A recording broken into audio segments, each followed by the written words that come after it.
최근 안보 이슈를 짚어보고 정세를 전망합니다. 우리의 안전과 평화를 다지는 시간, 디펜스 프라임 조수빈입니다. 미국 육군이 전력 구조를 개편한다고 밝혔습니다. 여기에 담긴 미래 전장과 전력 환경은 어떻게 변화할까요? 또 우리는 무엇을 준비해야 할지. 오늘의 프라임 이슈는 미 육군의 결정입니다.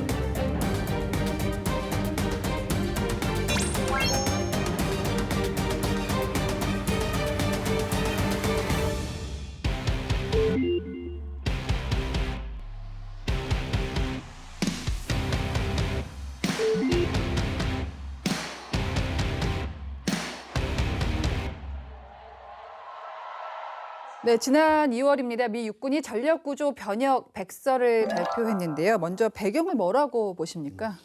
이게 상당히 중요한 어떤 변곡점이에요. 미 육군, 미군에서 미 육군, 가장 많은 한미 연합사령부에서도 이제 연합작전을 가장 많은 포션을 차지하고 있는 이제 미 육군이 변화된 모습인데, 이게 지난 2월 27일 날 Army Force Structure Transformation이라는 이제 전력구조 변혁에 대한 백서를 이제 발간을 했는데, 저희가 9.11 테러가 일어났습니다. 2001년 9.11 테러가 일어나고 이제 2021년도에 아프가니스탄에서 마지막 이제 철군을 했어요. 이게 뭘 의미하냐면 미국이 20년 동안 중동에 이제 몰입하고 있는 동안에 이제 그 중국과 러시아, 이란 등등 이런 국가들이 그 틈새를 이제 보면서 확 올라왔군요. 자기의 어떤 영향력을 이제 뭐랄까 확산시키는 준비를 한 거죠. 그러면 군사 혁신 다 실시하고요. 그 나온 결과가 지금 나오고 있는 거예요.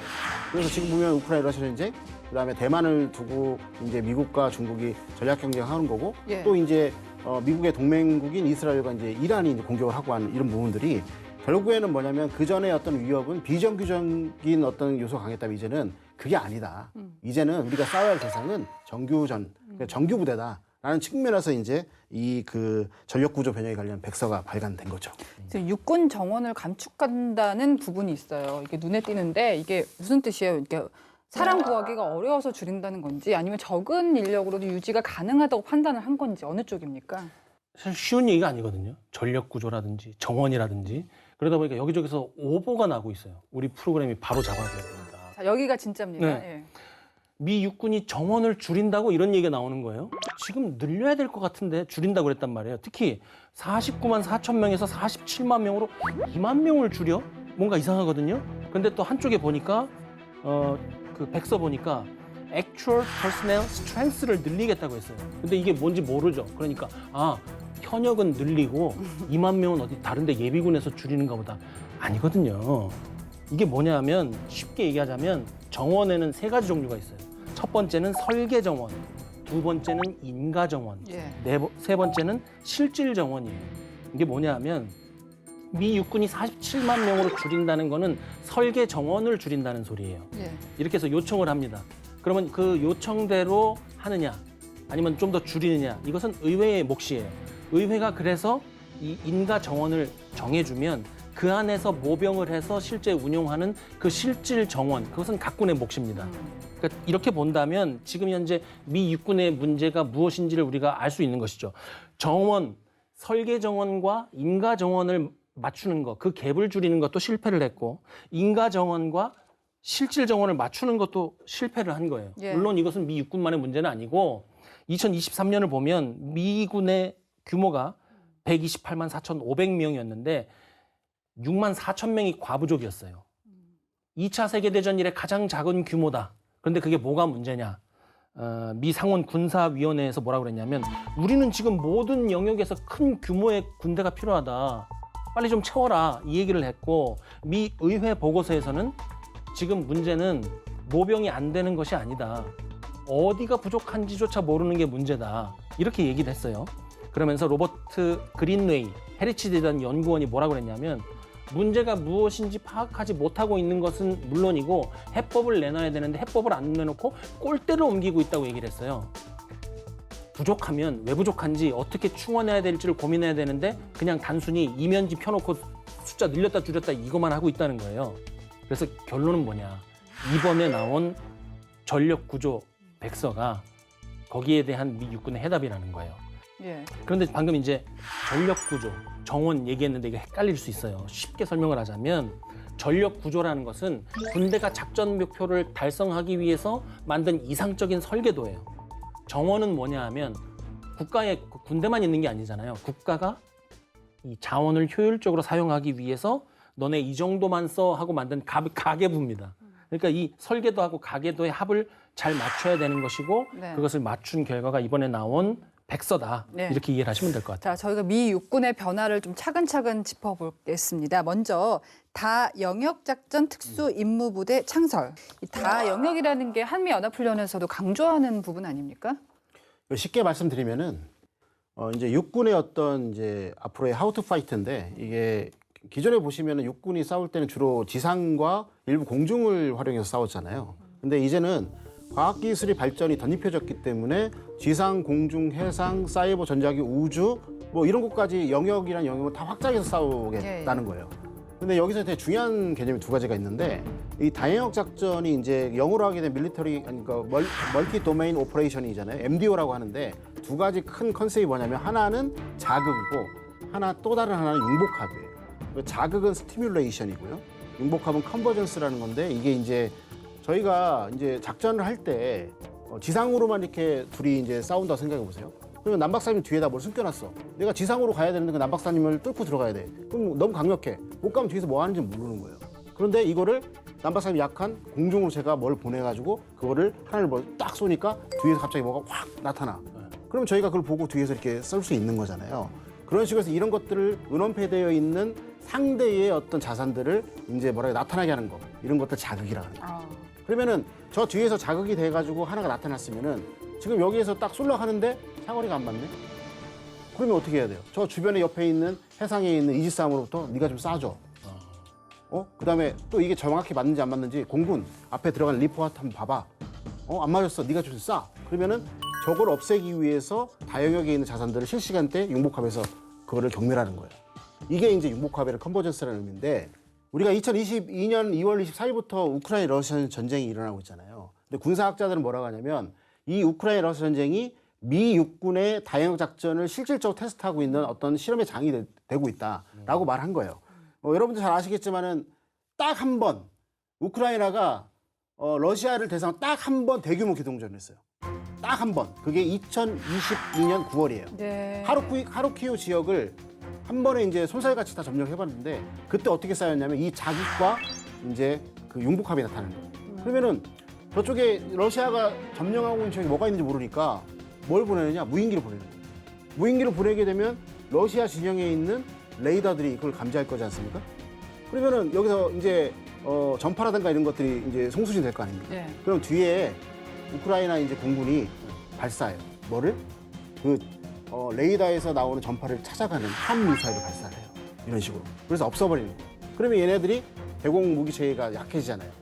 그때 이제 이 상황이 동시에 일어날 때 특수작전 부대가 50피트 이하로 그게 이제 낮게 헬기를 들어가가지고 기동부대 전방에 있는 그 거점들을 러시아의 주요 거점들 다 없어요. 예. 그래서 이제 뒤에 본격적으로 들어가야 될 제병협동 부대가 쭉 밀고 들어갈 수 있는 여건을 보장하는 거죠. 이걸 다 살펴보게 되면은 아까 말씀드린 것처럼 자극과 융복합이 들어가 있죠. 그다음에 영역적으로 볼까요? 특수작전 부대는 공중하고 그다음에 또 지상을 운영했죠. 함이라는 것은 전자기 스펙트럼 영역을 확인한 거고요.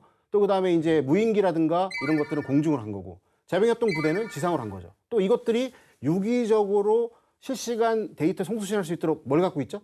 스타링크를 갖고 있잖아요. 우주까지 들어간 거예요. 그래서 아까 서두에 말씀드린 것처럼 지상뿐만 아니라 해상, 공중, 사이버, 전자기, 우주까지 다 활용한 이 작전이다. 이게 다영역 작전이다. 그러니까 이렇게 제가 설명할 수 있어요. 맞게 이해한 건지 모르겠는데 이제 다영역 작전을 미군이 발전시킨다. 두 가지인 것 같아요. 그러니까 그만큼 현대전이 복잡하게 이루어진다는 점. 두 번째는 미군이 역사가 좀 오래됐잖아요. 이제 그러니까 다 할 수 있다. 능력이 다영역, 다 능력이 됐다. 맞을까요? 핵심을 짚으셨어요. 맞아요? 네. 네. 저는 이렇게 편하게 설명을 하고 싶어요. 네. 다영역 작전이라는 것은 미 육군의 MBTI다. MBTI가 네. 사람마다 다르지만 어떠한 일정한 유형이 있는 거잖아요. 아, 다른 나라 육군도 뭔가 갖고 있지만 우리가 모르는 거지. 미 육군의 MBTI는 이것. 뭐 이 나라는 고속 입체 기동전. 이 나라는 뭐 공지전 이런 MBTI가 각각 있는 거예요. 그러니까 작전에 대해서 그 군대가 갖고 있는 철학, 선호, 인식 이런 것들이 하나의 단어로 나온 게 다영역 작전이다. 이렇게 이해하면 되겠고 미 육군은 스스로 뭐라 그랬냐면 우리가 40년 동안 키워온 GA의 집합이 다영역 작전이라고 그랬어요. 그럼 그 40년 동안 이 MBTI가 살짝 달라졌다는 얘기거든요. 이걸 좀 정리를 하자면 첫 번째 유아기 때 2차 세계대전 끝나고 나서는 공격 방어만 주로 있는 굉장히 초보적인 수준의 네. MBTI를 갖고 있었던 네. 거예요. 두 번째로는 유년기 때는 우리가 저 유명한 에어랜드 배틀 공지전을 만들어서 운용을 했습니다. 이 공지전의 특징은 뭐냐 하면 압도적인 물량과 최첨단 무기로 열정적으로 뚫어버린다 이렇게 생각하면 될 것 같아요. 세 번째는 청소년기. 이때는 풀 스펙트럼 아퍼레이션스라고 해가지고 전 영역 작전이라는 게 있었어요. 그러니까 공세, 수세, 안정, 지원 이러한 영양소를 골고루 섭취를 해서 모든 작전에 대비하겠다 이런 것이었고 네 번째는 이제 청년기 바로 요 앞에거든요. Unified Land Operations. 지상전 승리 놓칠 수 없다. 나는 소중하다. 이렇게 생각하면 될 것 같고 이제는 40년 지나서 완숙한 장년기에 오는 거예요. 그게 다영역 작전이다. 부록이다. 흔들림 없이 작전해야 된다. 이렇게 이해를 하면 될 것 같고 이런 얘기가 있어요. 다영역 작전은 중국에 대비하기 위해서 만든 것이 아니냐. 그렇기도 하고 아니기도 하다. 미국이 2014년부터 조금씩 2017년에 아주 구체적으로 얘기를 했어요. 미국과 동등한 수준의 경쟁자 혹은 잠재적 적대국이 나와서 국가 대 국가로 정면 충돌할 것이다. 그 국가 대 국가로 충돌할 그 대상이 중국, 러시아인 것은 맞는데 중국 때문에 꼭 만들었다 이렇게 볼 수는 없다고 보시면 될 것 같습니다. 미 육군이 이제 다 영역작전 특수임무부대 같은 맥락인데 창설을 하겠다고 이제 밝혔습니다. 이게 5개 여단급이라고 해요. 어떤 부대인가요?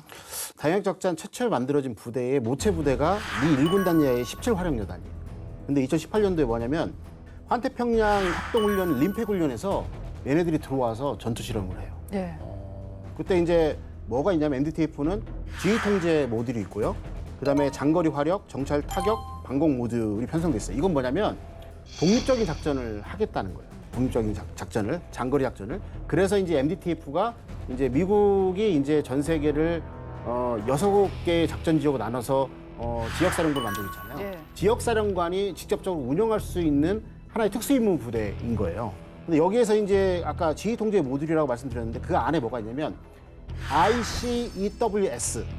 ICEWS. 이게 영어로 말하면 인텔리전스, 사이버, 일렉트로닉, 워페어, 앤드 스페이스예요. 뭐냐면 다영역 다 쓰겠다는 거예요. 들어갔네요. 예. 근데 그 안에 보면은 팀들이 있어요.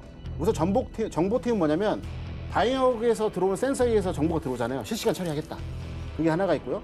두 개 이제 스티마침이 있는데 이거는 사이버 전제전을 수행해서 적 무력화시키겠다 이런 거고요. 우주작전팀은 뭐냐면 인공위성으로부터 각종 정보 송수신해가지고 이거를 이제 전장 가시하고 작전 실시가 상황인식 강화하겠다 이런 모듈이 들어가 있는 거예요. 이 EWS 이 파견대가 최초의 이게 핵심이었어요. 핵심.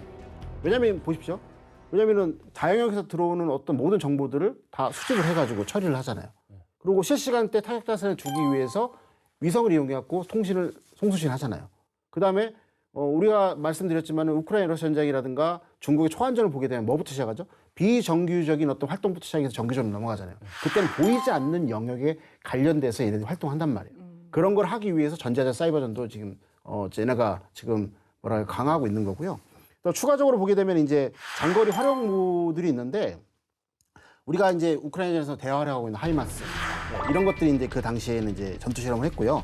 그다음에 정찰 타격 모듈 같은 경우는 아파치 헬기. 네. 그다음에 이제 그레이 이글이라는 이제 그 무인기, 공격형 네. 무인기가 됐었고, 그다음에 또 이제 방공은 자체를 이제 지켜주는 거니까 이쪽에서 그때 당시에 여러 가지 이제 그 94 공중 미사일 방어 사령부로부터 나온 어떤 모듈들이 있는데 얘네가 갖고 있는 게 센티넬 레이더하고 어벤져라는 게 있었어요. 그래서 이제 이거는 뭐냐면 패트리어트 미사일에 관련된 정보를 상하 전후 그러니까 상하 부대하고 인접 부대하고 연결시킬 수 있는 것도 하나고요. 어벤져스는 어느 정도 거리 안에서 들어온 것들을 격추시킬 수 있는 거예요. 그러니까 다시 한번 말씀드리자면 무슨 말이냐면 자체적으로 독립적인 작전을 수행하면서 다양하게 있는 것들을 실시간대 활용하고 있는 거다. 그다음에 지역사령관이 이걸 활용하고 있다. 그 정도로 좀 어렵지만은 이해하시면 좋을 것 같습니다. 창설하면 어디에 배치해요? 지금 이게 흥미로운 포인트가 있는데 미국이 이라크, 아프가니스탄전 나가기 전에 냉전 직후에 스트라이커 여단을 창설을 해서 미 육군 뭐 전력 구조를 변형을 하고 정원 구조를 크게 바꾸려고 했었어요. 그때 2013년까지 7개, 8개의 스트라이커 여단을 만들어서 배치해가지고 전 세계 어디에나 96시간 이내에 작전할 수 있게 만들겠다고 했거든요. 그때 미 본토에 2개, 그다음 유럽 사령부 독일에 1개, 태평양 사령부 하와이 한국에 2개, 전장 이라크 아프가니스탄이었겠죠. 네. 구체적으로 명시는 안 했는데 거기에 2개 이렇게 논다 그랬어요. 그런데 이번에 다영역 작전부대 5개에서 6개 창설 예정이다 이렇게 발표를 한 후에 지금까지 5개 만들어졌는데 유럽 아프리카 사령부에 1, 인도 태평양 사령부에 3, 전장에 1 이렇게 둔다고 처음에 발표를 했었어요. 일본 빠졌네요. 그러니까 그게 변화의 포인트예요. 난리를 친 거죠. 누가요? 중국 그리고 중국이, 그다음으로 러시아가. 근데 중국이 정말 싫어했던 이유가 뭐냐면 중거리 미사일 시스템을 갖춘 부대를 일본에 보낸다고 얘기를 한 거예요. 여기에서 SM-6 우리가 얘기한 그 BGM-109 토마호크까지 쏠 수 있는 거예요. 그러니까 육군 부대가 이거는 뭐 중거리 미사일까지 쏴버리면 네. 너무나 위협적인 거죠. 그래서 최종적으로 다영역 작전부대가 어디 배치됐느냐 5개가 창설되어서 본토에 2, 워싱턴하고 콜로라도, 그다음에 유럽 아프리카 사령부에 1, 독일에, 그리고 인도 태평양 사령부에 1, 하와이에, 그리고 전장에 1를 둔다고 했는데 아마도 아랍권으로 최종 결정될 것 같습니다. 스트라이커 부대가 배치된다고 한 거하고 대동소이한 거죠. 방공부대도 강화한다고 하는데 이건 어떤 얘기예요? 뭐 지금 일어나고 있는 이제 전쟁과 분쟁의 어떤 그런 요소들을 가미한 거죠. 보시면 뭐 홍해 일대 호티 반군, 뭐 러시아, 그다음 이번에 이란까지 해서 뭐 엄청나게 많은 것들을 쏘고 있잖아요. 그래서 네. 뭐 첨단 미사일하고 장거리 자폭 드론을 배합해서 쏘기도 하고 FPV나 아니면은 그냥 소형 드론에서 이제 폭탄을 떨어뜨리기도 하고 하면서 결국에는 이제 그 드론 위협이 엄청나게 이제 변화가 됐다는 거죠. 그래서 이런 것들을 감안하기 위해서 백서를 보게 되면은 첫 번째 이렇게 써 있어요. 중단거리 무인기, 그다음에 순항 미사일, 포병, 박격포 등의 공중 위협을 방어하는 부대인 Indirect Fire Protection Capability Battalion. 이게 한국말로 하면 좀 완벽하지 않겠지만은 간접 화력 방어 역량 대대, 4개 대대가 추가적으로 창설이 되고요. 두 번째는 좀 낮은 수준이에요. 적어도 아까는 이제 중단거리였잖아요. 적어도의 무인기, 회전익 및 고전익 항공기 등의 공중 위협 상쇄할 수 있는 Maneuver Short Range Air Defense Battalion. 이거는 이제 한국말로 하면 기동 단거리 방공 대대가 4개가 추가적으로 창설이 되는 겁니다. 그래서 결론적으로 말씀드리게 된다면 지금 사실 이제 대드론 시장이 드론 시장을 압도하고 있거든요. 그런 것도 왜냐면은 가성비가 좋고 결국에는 공중 영역 이용해서 강자를 때리기 좋은 어떤 예전에 어떤 게릴라 전법처럼 이게 이제 새롭게 나오다 보니까 자유민주주의 국가에서는 자기의 자산을 지키고 이제 국민의 재산을 지키기 위해서 이런 대드론 어떤 체계가 확정돼야 되는데 그 일환으로 이게 새롭게 생기고 있는 것이죠. 그러니까 4차 산업혁명 때문에 뜻밖의 이렇게 작은 뭐라 그러죠? 비정규 부대라고 해야 되나? 그런 데가 이제 많아지니까 그렇죠. 대응을 그렇죠. 하는 과학기술이 보편화되기 때문에 예. 예전에는 과학기술은 그냥 국가에서 하는 국가에서 하는 거였는데, 걸 생각하는데 예. 지금은 개인도 할 수 있다는 거예요. 지금. 그러다 보니 여기에 대응할 필요성이 네. 있었다. 그러다 보니까 미 육군에서 미래 전력을 연구하는 기관이 있습니다. 미래사령부. 이건 어떤 기관인가요? 2018년에 텍사스 오스틴에 미 육군 미래사령부가 창설됐는데 왜 창설했느냐?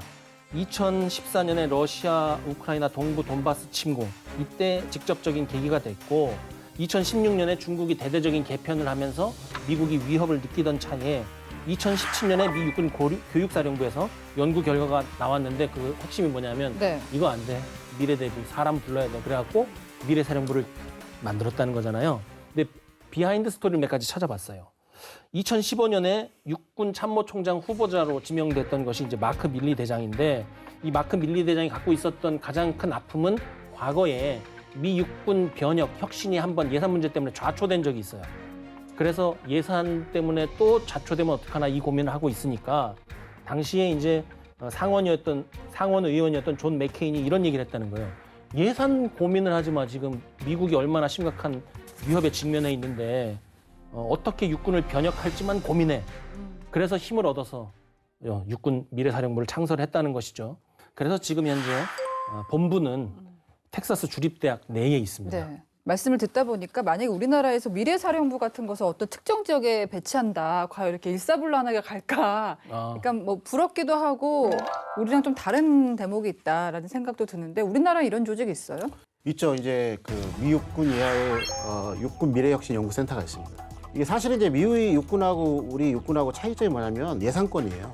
그러니까 미 육군 같은 경우는 참모총장이 맘만 먹으면 자기가 이제 무기체 개발하고 할 수 있는 어떤 그런 권한과 책임이 있어요. 근데 우리는 이제 소요군이라고 하는데 참모총장이 그런 권한은 좀 약하죠. 독립적인 어떤 그런 부대로서 하는 것보다는 지금은 그렇게 가기 위한 전투 단계로서 지금 하고 있고요. 작년 같은 경우에는 이제 카이스트의 문직 캠퍼스로 이 조직을 옮겼어요. 이게 무슨 말이냐면 민간군 산하견에 있는 빠르게 발전하는 기술을 도입을 해가지고 앞으로 이제 기술연구소처럼 역할을 하면서 미래 불확실성에 대비해 나가겠다. 그런 얘기를 하고 있는 것이죠. 예. 자, 미 육군 개혁안 저희가 이제 이걸로 포문을 열면서 이제 설명을 진행하고 있는데 굉장히 긴 얘기들을 했잖아요. 핵심 전력을 좀 요약을 해주신다면요. 2018년도에 미 육군이 발표한 이제 현대화 전략, 그러니까 모더나이제이션 스트래터지에 정확하게 나와 있는데 우리 미 육군은 2027년, 28년까지는 여러 개 건의주 국가 중에 한 나라와 싸워서 다연작전으로 승리하겠다. 그리고 2035년까지는 2개 이상의 나라와 싸워서 이기겠다라는 포부를 갖고 그래서 우리는 6대 핵심 전력, 중점 전력을 키워야겠다 하면서 나온 게 빅6예요. 그러니까 첫 번째 빅6는 뭐냐면 장거리 정밀 화력이죠. 그래서 이제 그 당시에는 에이티크스 미사일 대체하는 사업으로 되어 있는데 지금은 적이 예상치 못하는 그 먼 중심까지 들어갈 수 있도록 장거리를 쏘겠다. 육군의 어떤 무기체계 바꾸겠다. 첫 번째 화력이었고요. 두 번째 차세대 전투 차량인데 이게 이제 M1 전차와 M1 전차와 M2 장갑차를 대체하는 것으로서 레이저 무기를 뭐 쏘는 것으로 이렇게 가겠다 하면서 지금 전투 실험 부대가 나와 있죠. 레이저를 쏘는 장갑차가 나와 있습니다. 그 다음에 이제 세 번째가 미래 수직 이착륙기인데 이게 1970년대에 전력화된 헬기 교체하는 사업인데 헬기를 한번 전력화가 되면요 30년 써요. 그래서 이제 어느 정도 이제 성능 개선하면서 도래가 됐다는 거죠. 그렇게 되면서 이제 이걸 바꾸겠다. 네 번째 네트워크. 뭐니 중요해도 가장 되게 중요한 게 뭐다? 데이터 실시간 송수신. 통화하지 않으면 아무것도 할 수 없다. 그래서 그렇죠. 아미 네트워크를 하는 거고요.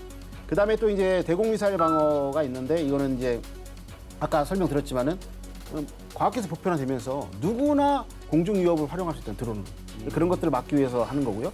마지막에 이제 이게 좀 인상 깊은데 전투원 치명성이에요. 이게 뭐냐면 아무리 우리가 유무인 복합 전투체계를 가더라도 무인 체계와 보조를 맞출 수 있는 유인 체계가 첨단화돼야 된다는 거예요. 그렇죠. 그래서 우리가 말하는 이제 워리어 플랫폼 같은 것들을 과학화시켜서 이제 치명성을 전투원들이 입는 모든 것들을 치명성을 강조하겠다라고 한 거예요. 그래서 이걸 빅6라 하고 있고요. 근데 여기서 좀 문제가 발생하나 있어요. 뭐냐면 이번에 우크라이나 러시아 전쟁, 이스라엘하고 하마스 분쟁을 통해 가지고 미국이 발표한 게 있잖아요. 첫 번째, 우리 파라 그게 뭐냐면 장거리 정찰 운용 헬기 우리 개발하지 않겠다 캔슬을 했고요. 두 번째 뭐냐면은 특정 거리 이상에 있는 장거리 화력 자산 포병을 우리 그것도 개발하지 않겠다. 왜 그러냐면 저번에 말씀드렸지만은 지금 나와 있는 장거리 자폭 드론이 더 싸고 정밀도가 좋기 때문에 그런 것을 운용할 것이다라는 어떤 그런 뉘앙스가 있어요. 그래서 이런 부분들도 변화하고 있다. 이 얘기도 좀 같은 맥락에서도 자세하게 물어봐야 될 것 같은데 이제 미 육군이 최근에 차세대 미래 공격 정찰 헬기 사업 취소하겠다. 이게 보니까 2조 원대 우리나라 돈으로 같은 배경일까요? 같은 배경이면서 굉장히 중요한 부분이 있어요. 뭐가 중요해요? 미 육군의 헬기 개선 사업, 차세대 헬기 사업은 지금 냉전 이후부터 좌초된 게 많아요. 아픈 손가락입니다. 이번에는 성공시켰어야 돼요. 근데 2조 6천억 원을 이미 투자해놓고 취소시켰단 말이죠. 이게 인간관계나 주식이나 손절이 제일 힘든 건데 이걸 했단 말이에요. 맹간에서는 투자 취소를 안 할 것 같은 걸 취소한 거잖아요. 네, 지금. 그렇죠. 근데 한마디로 이게 뭐냐면 정찰 헬기 도입 사업인데 2019년경에 거의 가닥을 잡았어요. 그래서 시콜스키사의 레이더 X, 벨사의 인빅터스가 경합을 벌이고 있었고 선택만 하면 되는데 딱 취소시켰단 말이죠. 근데 왜 취소했느냐? 여기서 헬기 무용론이 대두가 되는 거예요. 첫 번째는 우크라이나전, 러시아전 보니까 대공무기에 굉장히 취약하더라. 우크라이나가 굉장히 과장한 숫자이긴 하지만 러시아 헬기의 한 18% 넘게 우리가 격추시켰다고 주장을 하거든요. 대공 미사일에 취약한 것은 사실이고. 두 번째는 드론하고 무인기로 대체 가능하다는 거예요. 그렇죠. 이거는 조 박사님이 저희 디펜스 프라임에서 여러 차례 얘기하셨던 것 같아요. 미래 전력이 좀 소형화되고 가성비 있게 갈 것이다. 네. 드론이 또 역할이 있잖아요. 그렇죠. 이제 그럼에도 불구하고 각 헬기나 드론이 다 역할이 있는 거예요. 그러니까 헬기를 아예 안 하겠다는 게 아니라 드론의 그렇죠. 역할이 커졌다는 거죠. 이제 네. 그 맥락을 이제 저희가 아까 말씀드린 건 전력구조 번역에 관련된 백서를 읽어보게 되면 특수작전 부대가 없어지는 게 좀 약간 줄어들고 있고, 그다음에 이제 기사들을 찾아보게 되면은 헬기를 완전 다 없애는 게 아니라 특수목적 헬기는 다 살아둔다는 얘기가 나오고 있어요. 무슨 말씀이냐면 결국에는 이제 예를 들어서 장거리에서 들어가고 정찰이나 공격하는 거는 사람이 타고 있잖아요. 사람이 죽는 전쟁을 할 수 없어요, 이제는. 그거 대신에 무인기라든가 장거리 자폭 드론들이 이런 것들이 효과가 좋으니까 바꾸겠다는 의미고요. 그럼에도 불구하고 여기서 우리는 이거를 맥락을 잘 읽어야 돼요. 뭐냐면 헬기도 마찬가지 이제 그 분업화되어 있다. 예를 들어서 혹시 그 우크라이나군이 사용하는 헬기가 지면에 바짝 붙여서 가는 영상 보셨어요? 네. 그 50피트 안으로 가고 있거든요. 그거 왜 그러냐면 레이더에 안 쓰기 안 위해서 하는 거예요. 걸려요. 그러면서 그렇게 가면서 어떻게 하냐면은 러시아의 영토에 들어가가지고 사보타지를 하고 있거든요. 그러니까 우리도 지금 이제 계획에 보게 되면은 KNPR이 있잖아요. 그걸 하기 위한 건 사람이 타야 할 수밖에 없는 거예요. 그러니까 그런 헬기는 그대로 해놓아야 되는 거고, 그 대신에 이제 재병협동 전투에 관련된 중심 지역이나 이런 쪽에 가서 파이어 이글이라든가 화력 지원할 수 있는 그런 부분들은 이제 과감하게 이제 무인기로 바꾸겠다. 네. 그 얘기를 하는 거죠. 자, 공격 헬기는 현대전에서 장갑차 또 전차 같은 보병의 화력을 지원하는 역할을 합니다. 그러면 언제 어떻게 등장했을까요? 딥하고에서 알아봅니다.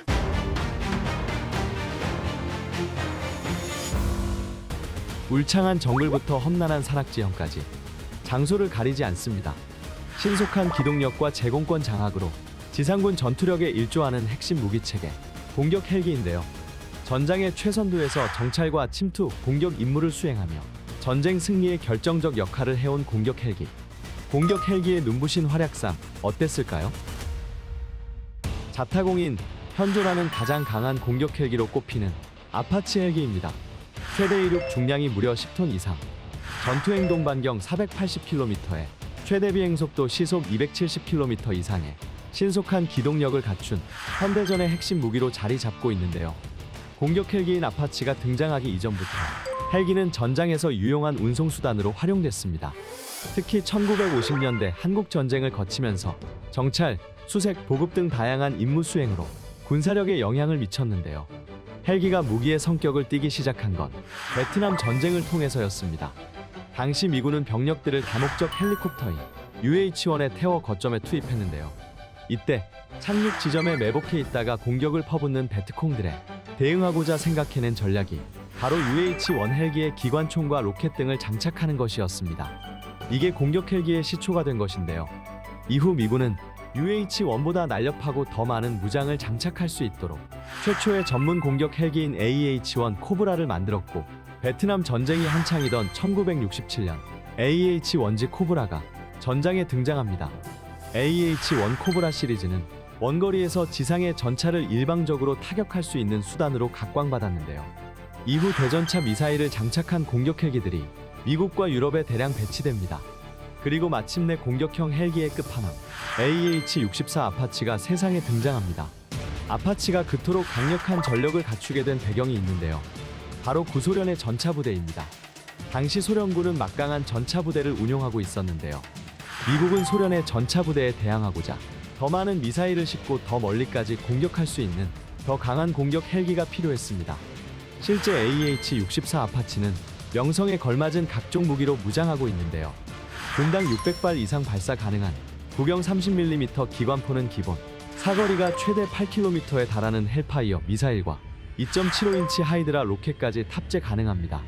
그렇게 아파치는 지상전의 제왕이라 불렸던 전차를 능가하는 화력과 기동력을 겸비한 최강의 무기체계로 자리 잡습니다.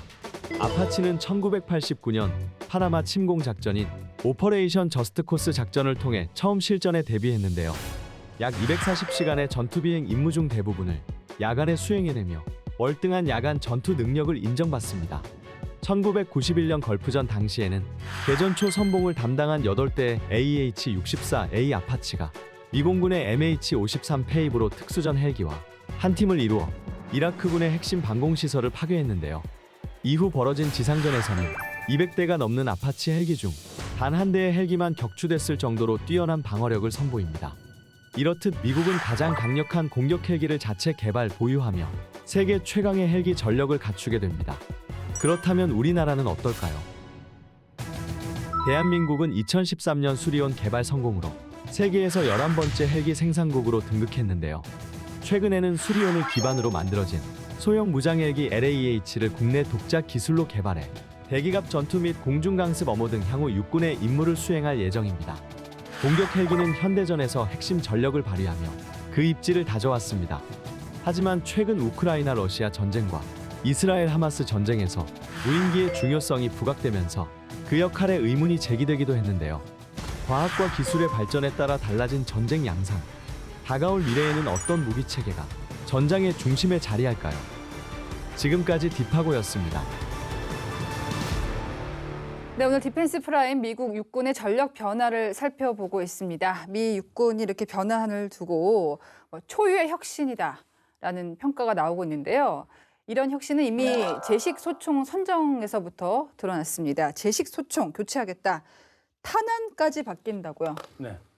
탄 얘기할 때는 제야의 고수분들이 많기 때문에 잘해야 돼요. 지금 저희 시청자분들이 엄청난 전문가들이세요. 그럼요. 네. 5.56 곱하기 4.5mm 나토 표준형. 이게 지금 우리가 쓰고 있는 소총탄인데 왜 하필 5.56mm로 하느냐. 이게 궁금해요. 5mm면 5mm고 6mm면 6mm지. 그러면 설명이 뭐라고 돼 있냐면 레밍턴에 쓰는 탄의 그 직경이 0.222mm였어요. 사냥총. 네, 사냥총. 그러니까 사냥꾼들이 이제 숫자를 맞춘 거고 그다음에 숫자 2를 굉장히 좋아해요? 좋아해요. 짜게 맞다.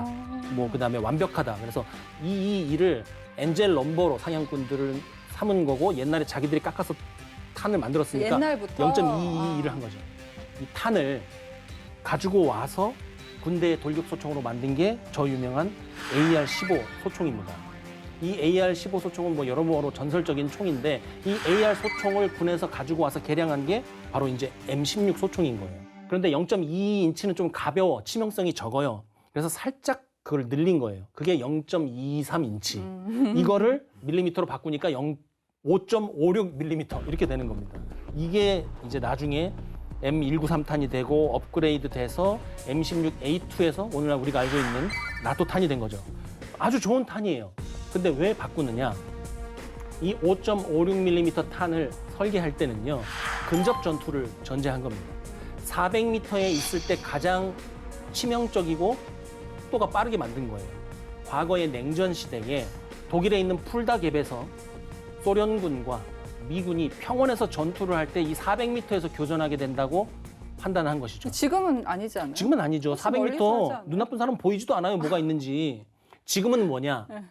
조우전이라고 하죠. 네. 갑자기 도시 지역에서 마주치거나 아니면 여러 가지 그 수송, 전략적 수송 수단을 타고 갑자기 들어가갖고 침투하거나 앞으로 일어날 전투 교전은 더 근거리에서 한다는 거예요. 아니 아예 원거리에서 막 큰 무기를 쏘든지. 그렇죠. 네. 그러니까 그 5.56mm 탄은 적합하지 않고 가까운 거리에서 전투를 하게 되는데 5.56mm는 왜 안 되느냐?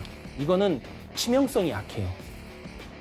400m에서 가장 치명성이 높기 때문에 가까이서 쏘면 그것 맞고도 계속 싸울 수 있다는 거예요. 특히 미국이 싸우는 지금 현재의 대상은 적개심을 갖고 있기 때문에 어디 팔이나 다리 이런 데 맞아도 계속 싸운다는 거예요. 그러려면 치명성을 높여야 되는데 치명성을 높이려면 탄두를 크게 만들어야 된다. 그래서 6.8mm 탄을 도입을 한 거예요. 미 육군 미래사령부의 사령관이 효용성을 제기한 전력도 있었습니다. 견인 포병이라는 단어가 나오는데 견인 포병의 미래에는 없다. 이런 취재 발언이 나왔습니다. 견인 포병이 뭐고 이게 왜 없다고 한 건지. 그러니까 견인포하고 자주포를 구분하시면 돼요. 우리 이제 K9처럼 궤도에 의해서 딱딱딱 들어가면 자동화해서 사격을 하는 거는 그건 다 이제 자주포라 하고요. 네. 그게 아니라 이제 뭐 예를 들어서 전술 차량의 뒤에 이제 뭐 끌고 가면서 실시간대 거기다 포진을 점령했고 사람에 의해서 포를 쏘고 하는 걸 견인포라고 합니다.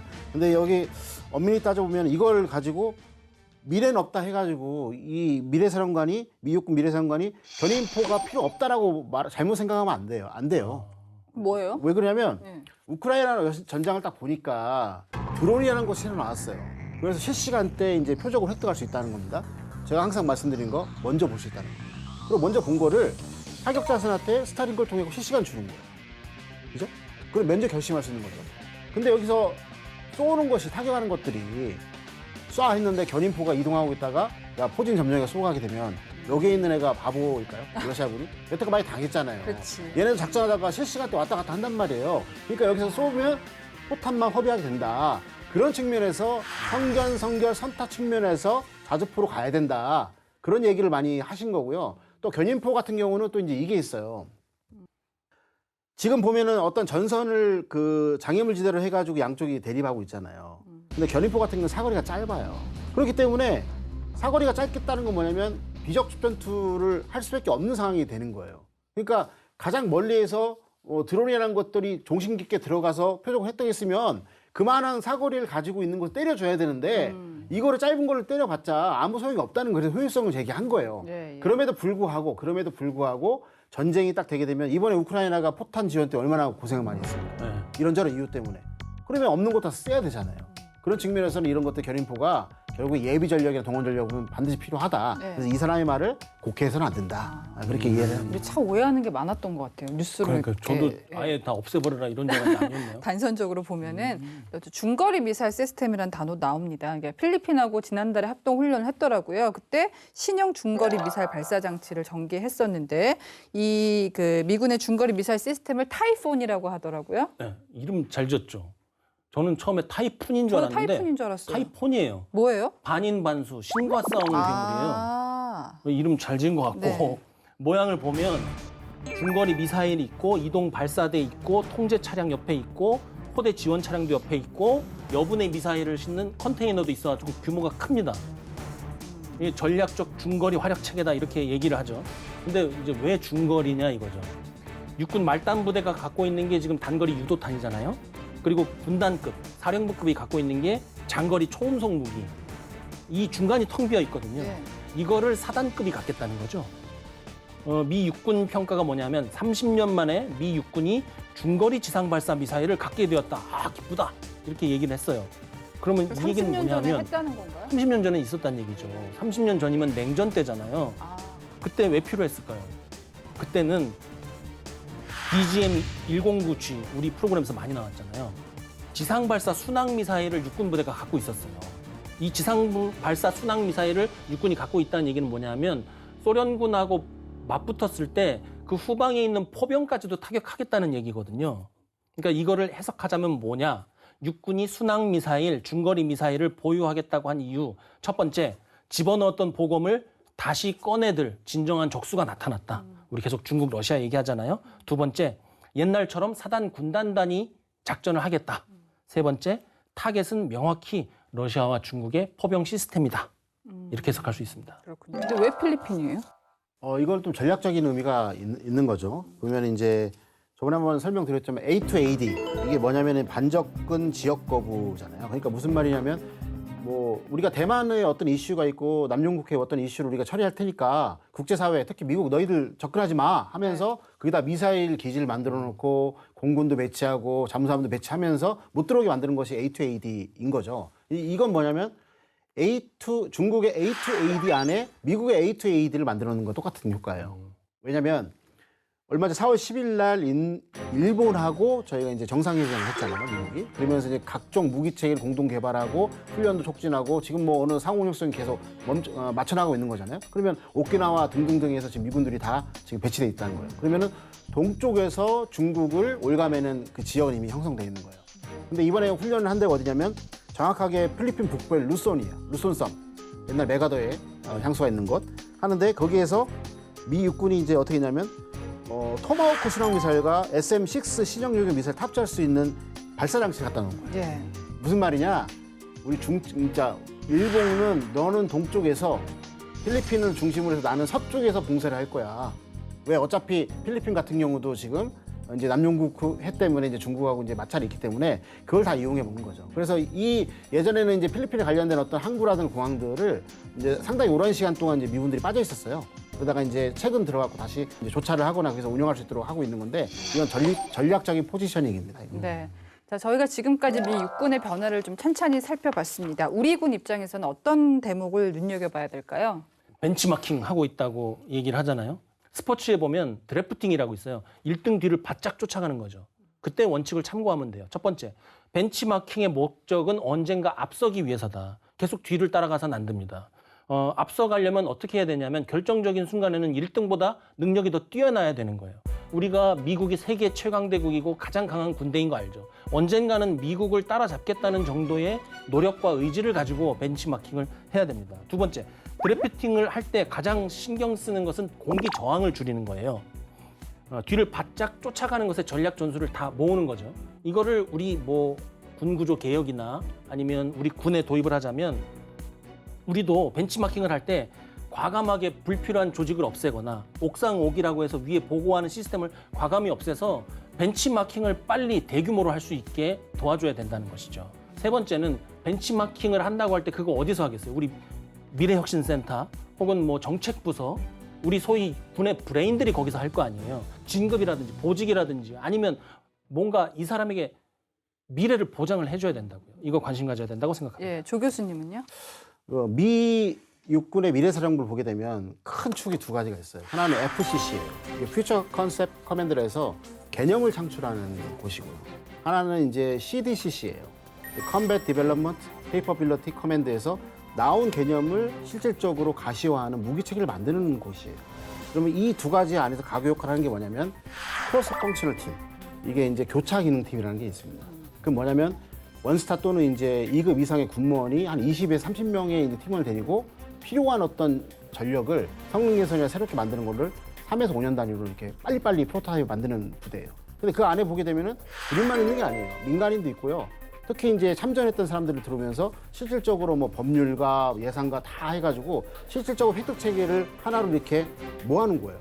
그래서 빨리빨리 하는 거예요. 근데 우리나라 같은 경우는 이런 부분들이 안 되는 이유가 아까 말씀드린 것처럼 미육군과 다르게 우리 육군 참모총장이 무기체 개발하거나 할 수 있는 어떤 그런 권한의 역할이 없어요. 근데 이제 지금 이제 계속해서 제도와 법을 바꿔가면서 이런 것들을 육군, 그러니까 소요군에 이제 내려주려고 하고 있는데 저는 하루빨리 우리 육군 미래혁신연구센터가 기술연구소의 개념으로 빨리 바뀌어야 된다. 네. 그러면서 어느 정도 일정의 어떤 그 예산이라 할지라도 바로 이제 우리가 필요한 것들, 그런 것들을 바로바로 참모총장이 지시를 해가지고 바로바로 만들어서 우리 전력 증강할 수 있도록 지금 할 수 있는 것들을 해줄 수 있는 그런 책이 가야 된다. 이 말씀 좀 드리고 싶습니다. 네, 오늘은 군사강국인 미 육군의 전력 변화를 알아봤습니다. 미래 전장의 변화까지 살펴봤는데요. 우리 군도 국방혁신 4.0을 통해서 과학기술 강군으로 도약하고 있죠. 우리는 기술이 바꾼 전쟁 양상에서 더 나아가 한반도라는 특수한 환경까지 숙고해야겠습니다. 자, 디펜스 프라임 오늘은 여기까지입니다. 저희는 다음 주 금요일 밤 10시에 다시 찾아뵙겠습니다. 고맙습니다.